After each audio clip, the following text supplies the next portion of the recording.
পৃথিবীর সবচেয়ে toughest sales বলা হয় ইন্স্যুরেন্সকে। ইন্স্যুরেন্সের প্রতি সামাজিক যে স্টিগমা, এটা কি আসলে কমেছে কিনা? অনেস্টলি বলি, আসলে অনেকটা খারাপই হয়ে গেছে।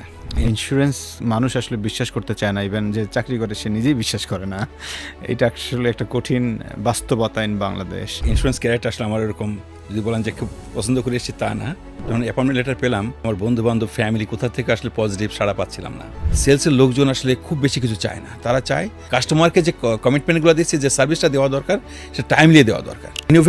ইনোভেশনটাকে সবসময় ফোকাস রাখতে হয়। বেশিরভাগ মানুষই সাকসেসের পিছনে দৌড়ে, অথচ আমাদের দৌড়ানো উচিত আমার নিজের এক্সিলেন্সের প্রতি। ওনারশিপটা খুব ইম্পর্টেন্ট যে কোনো পেশার জন্য। সেজন মনে না করে যে বস আমাকে ডেকেছে তাই এসেছি। 11 কোটি টাকার কোম্পানি 6 বছরে 350 কোটি টাকা। এই মুভটা স্যার আপনার আসার পিছনে কোন কোন বিষয়গুলো কাজ করেছিল? হ্যালো ভিউয়ার্স, আমার নাম এম মনিরুল আলম। তো আমি বেঙ্গল ইসলামী লাইফের ম্যানেজিং ডিরেক্টর অ্যান্ড সিইও দায়িত্ব পালন করছি। শেয়ার করব আমার 34 বছরের এই ইন্স্যুরেন্স জার্নির অনেক ইনসাইড স্টোরি, এবং আপনারা এই পেশাতে যারা আছেন অথবা যারা এই ইন্স্যুরেন্স সম্বন্ধে যাদের কৌতূহল আছে এবং ইন্স্যুরেন্সের সম্বন্ধে পজিটিভ নেগেটিভ যাই থাক, প্লিজ শোনেন আমাদের কথা। আশা করি ভালো লাগবে।